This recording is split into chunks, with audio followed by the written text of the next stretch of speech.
बिहार के सिवान जिले से एक ऐसी प्रेरणादायक खबर सामने आ रही है जिसने पूरे इलाके को गौरवान्वित कर दिया है।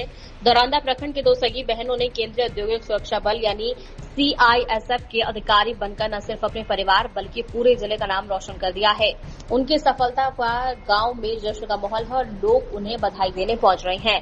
सिवान जिले के दौरांदा प्रखंड में पिनुर्थ खुर्द पंचायत अंतर्गत इंदुरपुर गांव निवासी हरिराम यादव की पुत्रियां वर्षा यादव और शिवानी यादव ने कठिन परिश्रम, लगन और अटूट आत्मविश्वास के दम पर सीआईएसएफ की परीक्षा सफलता हासिल की है। सफल प्रशिक्षण पूरा करने के बाद जब दोनों बहनें अपने गांव पहुंची तो ग्रामीणों, जनप्रतिनिधियों, रिश्तेदारों और शुभचिंतकों ने फूल, माला और मिठाइयों के साथ उनका भव्य स्वागत किया। दोनों बहनों को देश की महत्वपूर्ण सुरक्षा जिम्मेदारियां सौंपी गई। वर्षा यादव की तैनाती दिल्ली मेट्रो की सुरक्षा व्यवस्था में की गई है, जबकि शिवानी यादव को गृह मंत्रालय की सुरक्षा से जुड़ी अहम जिम्मेदारियां मिली हैं। वर्षा यादव ने कहा कि दोनों बहनें हमेशा साथ बैठकर पढ़ाई और तैयारी करती थी। कई बार असफलताओं का सामना करना पड़ा, लेकिन उन्होंने कभी हार नहीं मानी। लगातार मेहनत, अनुशासन और परिवार के सहयोग बल पर आज दोनों ने ये मुकाम हासिल किया। ये लोग भी बहुत अपने मेहनत से, हमारा भी सहयोग था बहुत।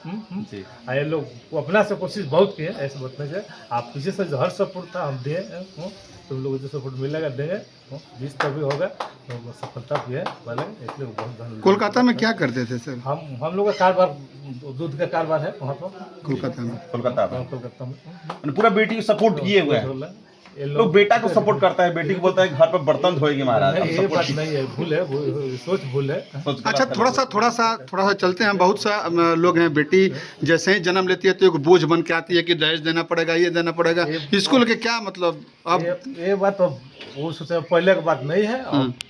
बेटी को भी दहेज मिलेगा, समान है और बेटी भी पढ़ेगी तो एकदम पढ़ाया जाएगा एकदम। हम बोले हम खुद हम नहीं पढ़े जी। हम पहले आप हम बैंक में खाता खुलवाए गए तो बैंक में एक मैनेजर थे, बोले यार इतना चेहरा बढ़िया ले है, बोलते हैं टिपा देंगे, जाइए एक हफ्ते के बाद आइएगा, आपको कर देंगे। एक हफ्ता कोशिश किया कम से कम सिग्नेचर करने के, आए तब से उसी दिन हम दिमाग में बैठा ले बेटी को कुछ ना कुछ बनाएंगे, जरूर पढ़ा और ना तो बोर्ड तो जरूर पढ़ा के चलिए।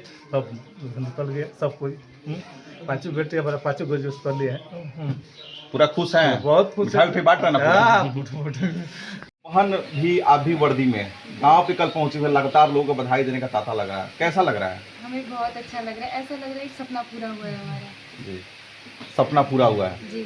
उम्मीद था कि वर्दी में दोनों बहन एक साथ गांव पहुंचेंगे? नहीं, पहले जब हम तैयारी करते थे तो हम दोनों आपस में बात करते थे कि अगर हमारा हो पाएगा या भी नहीं हो पाएगा, ये तो इतना मुश्किल है, हम लोग कर पाएंगे भी कि नहीं। फिर हमारा हुआ तो ऐसा लगा कि अब लग रहा है हम अपने धीरे धीरे सारे सपनों को पूरा कर लिए। दोनों बहन एक साथ मतलब तैयारी कर रहे थे। स्ट्रगल मतलब कितना करना पड़ा है इस मुकाम तक पहुंचने के लिए? हमने करीब 3 साल कंटिन्यू लगे रहे हैं। जैसे एक बार में तो हमें सफलता मिली नहीं, एक बार फर्स्ट अटेम्प्ट में हम डिस्क्वालीफाई हो गए, बट इसमें बहुत सारे स्टेप होते हैं सिलेक्शन के। तो फिर हमने धीरे सारे कड़ी को पहचाना कि किस तरह कैसे करना, अपने सीनियर्स से एडवाइस लिया कि हमें रनिंग कैसे करना है, एग्ज़ाम कैसे क्वालिफाई करना है, मेडिकल में कैसे अपने आप को रेडी रखना है, और तब फिर हमने उन सभी को बातों को मानते हुए अपना सिलेक्शन। तैयारी गाँव पे हुआ है कहीं बाहर में तैयारी आप लोग?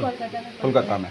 अच्छा, देखने को मिलता है कि बेटी जब घर से बाहर, रिटेन तो ठीक है पढ़ने के लिए कोई दिक्कत नहीं है, लेकिन फिजिकल के लिए जाते होंगे, सुबह हमें दौड़ना पड़ता होगा, तो लोग कई तरह की बातें करते हैं, तो सब कैसे आप लोग सामना किए हुए हैं? हम उनकी बातों को ध्यान ही नहीं देते थे, बस था कि आज नहीं है, अभी नहीं हुआ है तो वो बोल रहे हैं कल उसको हो जाएगा, तो यही लोग तारीफ करेंगे। क्या संदेश होगा तमाम उन बेटियों को जो आने चाहते हैं सीआईएसएफ में या आर्मी में या कोई भी लाइन में जाना चाहती है, क्या संदेश होगा आप लोगों का? वो कंटिन्यू तैयारी करते रहे, और ऐसा कुछ नहीं है कि जो मतलब पॉसिबल नहीं है, सभी चीज़ पॉसिबल है। वो अपने आप को मेंटली, फिजिकली हर तरह से रेडी रखें सभी। कितना खुशी का माहौल है, तमाम लोग आ रहे हैं, बधाई दे रहे हैं, वर्दी में खड़े हैं आप। जी जी, मतलब कल से ही हम जब यहाँ पे पैर रखे तब से ही लोग आ रहे हैं, बधाइयाँ दे रहे हैं, इतना प्यार दे रहे हैं, बहुत अच्छा। उम्मीद था कि वर्दी में हम गांव में पहुंचेंगे? जी नहीं, बिल्कुल भी नहीं। मतलब जब हम छोटे थे तो तब से हमारे जो दादाजी हैं उनको बहुत मन था कि हमारी लड़कियां ऐसे फौज में आए, तो उन्होंने ही मेन हमें बोल रखा था कि तुम लोग भी तैयारी करो, ऐसे करो वैसे करो। दादाजी तो नहीं रहे, लेकिन उनकी उम्मीदों पे हम खड़े हो पाए, तो हमें बहुत अच्छा लगा। कितना स्ट्रगल करना पड़ा है इस मुकाम तक पहुंचने के लिए? जी, हमने अपने घर की जो सिचुएशन है उसको ध्यान में रखते हुए अपनी पढ़ाई को किया, और ग्राउंड से भी जुड़े रहे। अच्छा, उन बेटियों को क्या कहिएगा जो आपसे जूनियर है या फिर देश सेवा में जाना चाहती हैं? जी बिल्कुल, अगर आप लड़की हैं तो ये नहीं है कि आप किसी से कमज़ोर हैं। आप अपना स्ट्रगल करिए और आप में अलग ही भगवान ने एक शक्ति दे रखी है, तो आप तैयारी कीजिए। और अगर हार भी मिलती है तो उससे कोई ये बात नहीं है, आप वापस से तैयारी करिए और गिर के सफल होना तय है बिल्कुल। फैमिली का पूरा सहयोग मिला है इस मुकाम पर पहुंचने जी में? जी बिल्कुल, फैमिली का पूरा सहयोग मिला है। मम्मी पापा ने भी पूरा सहयोग दिया और साथ में हमारी बहनों ने भी बहुत हमारा मदद किया। कहाँ पोस्टेड है आपका अभी? जी मैं दिल्ली के गृह मंत्रालय में। क्या नाम है आपका? शिवानी यादव। देखिए शिवानी यादव